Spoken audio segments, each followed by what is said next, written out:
नमस्कार। आज हम सब मिलकर अस्तित्व के उन 3 रहस्यों को समझने की कोशिश करेंगे जिन्हें जानकर शायद हमारे देखने का नजरिया ही बदल जाए। तो सबसे पहले एक सवाल। चलिए एक पल के लिए रुककर सोचते हैं, क्या इस दुनिया में कोई भी चीज, कोई रिश्ता या कोई भी लम्हा ऐसा है जो हमेशा हमेशा के लिए बना रहे, या फिर हर चीज का अंत निश्चित है? यही सवाल हमें हजारों साल पुराने एक सत्य की ओर ले जाता है। लगभग 2500 साल पहले बुद्ध ने अपने पहले ही उपदेश में इस अटल नियम को समझाया था। उन्होंने कहा, जो भी चीज बनती है, जिसका भी आरंभ होता है, उसका अंत होना भी उतना ही निश्चित है। यह प्रकृति का सबसे बड़ा, सबसे बुनियादी नियम है। और इसी नियम को बौद्ध दर्शन में पहला महासत्य कहा गया है, अनित्य। इसका सीधा सा मतलब है कि यहां कुछ भी परमानेंट नहीं है। सब कुछ बदल रहा है, हर पल। जरा सोचिए, जिस शरीर को हम अपना कहते हैं वो हर एक क्षण बदल रहा है। हमारे विचार, हमारी खुशियां, हमारे दुख, कुछ भी एक जैसा नहीं रहता। यही अनित्य का सच है। सब कुछ एक बहती नदी की तरह है, निरंतर प्रवाह में। बौद्ध दर्शन इसे और गहराई से देखता है और इसे क्षणिकवाद कहता है।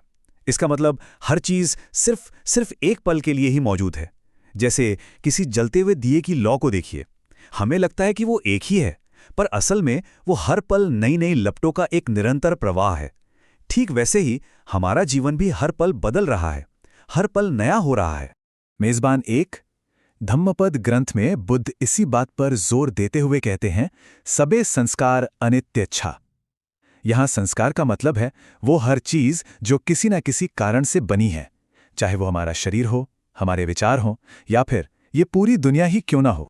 लेकिन जब हम इस बदलाव को, इस अनित्य को स्वीकार नहीं कर पाते, जब हम चीज़ों को, लोगों को, पलों को पकड़कर रखना चाहते हैं, तभी जन्म होता है अस्तित्व के दूसरे महासत्य का, जिसे हम सब जानते हैं, दुख। और देखिए, बौद्ध दर्शन में दुख का मतलब सिर्फ शारीरिक दर्द या पीड़ा नहीं है। नहीं, ये उस हर बेचैनी का नाम है जो हम महसूस करते हैं।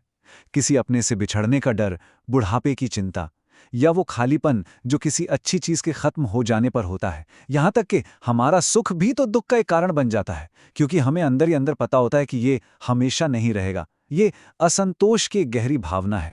तो फिर इस सारे दुख की जड़ क्या है? बस एक शब्द में, तृष्णा।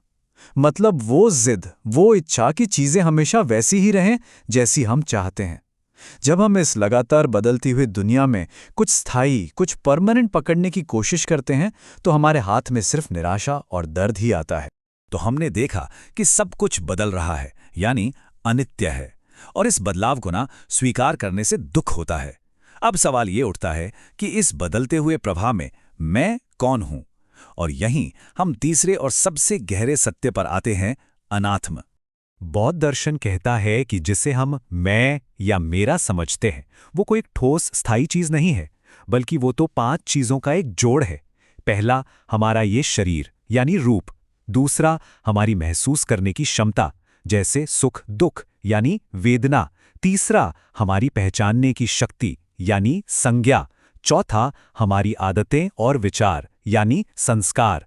और पांचवा, हमारी चेतना या जागरूकता यानी विज्ञान। और ये पांचों चीजें खुद ही हर पल, हर क्षण बदल रही हैं। तो फिर मैं कोई स्थायी चीज कैसे हो सकता है? इसीलिए धम्मपद पद में कहा गया है, सब्बे धम्मा अनात्मा, यानी किसी भी चीज में कोई स्थायी मैं या आत्मा नहीं है। ये जो मैं होने का एहसास है, ये बस इन 5 बदलती हुई चीजों का एक भ्रम है, एक प्रवाह है। महायान बौद्ध धर्म में इसी गहरे विचार अनात्म को शून्यता कहा गया है। अब शून्यता का मतलब कुछ भी नहीं होना या खालीपन नहीं है। नहीं, इसका मतलब है कि कोई भी चीज अपने आप में अकेली मौजूद नहीं है। जैसे एक फूल, उसे खिलने के लिए सूरज चाहिए, मिट्टी चाहिए, पानी चाहिए, सब कुछ चाहिए। वो इन सब पर निर्भर है, इनसे अलग नहीं है। ठीक वैसे ही दुनिया की हर एक चीज एक दूसरे से जुड़ी हुई है, परस्पर निर्भर है। तो इन 3 सत्यों को समझकर ही हम दुख से मुक्त हो सकते हैं। लेकिन इस मुक्ति तक, इस विमुक्ति तक पहुंचने के रास्ते को लेकर बौद्ध धर्म में 2 मुख्य धाराएं बन गईं, थेरवाद और महायान। थेरवाद परंपरा का लक्ष्य है व्यक्तिगत मुक्ति पाना, मतलब अरहंत बनना, जो खुद को इस जन्म मृत्यु के चक्र से आजाद कर ले। वहीं महायान परंपरा का आदर्श है बोधिसत्व बनना। वे कहते हैं कि मैं अकेले मुक्त होकर क्या करूंगी, मैं तो तब तक इसी दुनिया में रहूंगी जब तक हर एक प्राणी को मुक्त ना करा दूं। उनका रास्ता करुणा का रास्ता है। चाहे रास्ता कोई भी चुने, मंजिल एक ही है, निर्वाण, यानी मन की उस परम शांत अवस्था को पाना जहां इच्छाओं की, तृष्णा की आग पूरी तरह से शांत हो जाती है। मेजबान 2, बुद्ध ने निर्वाण तक पहुंचने का एक बहुत ही व्यावहारिक, एक प्रैक्टिकल रास्ता बताया, जिसे हम 4 आर्य सत्य कहते हैं। यह बिल्कुल एक डॉक्टर की तरह है। पहला, बीमारी क्या है? दुख। दूसरा, बीमारी का कारण क्या है? इच्छाएं यानी तृष्णा। तीसरा, क्या इसका इलाज संभव है? हाँ, निर्वाण। और चौथा, अच्छा तो इलाज क्या है? अष्टांगिक मार्ग। और ये जो दुख का चक्र है, ये चलता कैसे है? इसके पीछे एक बहुत गहरा नियम काम करता है, जिसे प्रतीत्य समुत्पाद कहते हैं। इसका सरल सा मतलब है, इसके होने से वो होता है। कुछ भी अपने आप बिना किसी कारण के नहीं होता। हर चीज के पीछे कोई ना कोई कारण होता है। ये पूरा चक्र 12 कड़ियों से बना है। और इसकी शुरुआत कहाँ से होती है? अविद्या से, मतलब अज्ञान से। ये न जानना कि सब कुछ अनित्य है, दुख है, अनात्म है। इसी अज्ञान से इच्छाएं यानी तृष्णा पैदा होती हैं, और फिर ये चक्र हमें जन्म, बुढ़ापे और मृत्यु के दुख में बार बार घुमाता रहता है। लेकिन एक रास्ता है।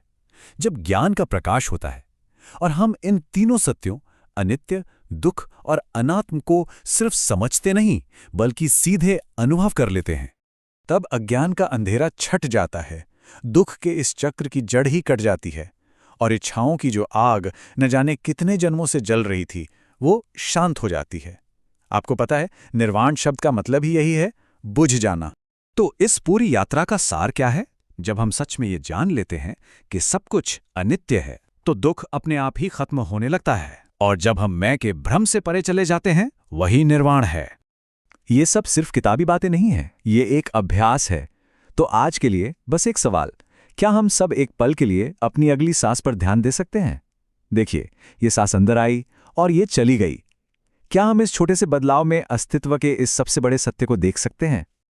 अगर आप भी सत्य की ऐसी ही गहरी यात्राओं में हमारे साथ चलना चाहते हैं, तो सेक्रेड वेंटेज ब्लिस परिवार का हिस्सा बने। लाइक, शेयर और सब्सक्राइब करें। और हाँ, आपके मन में कोई प्रश्न हो, कोई विचार हो, तो कमेंट्स में हमारे साथ जरूर साझा करें। हमें आपके विचारों का इंतजार रहेगा।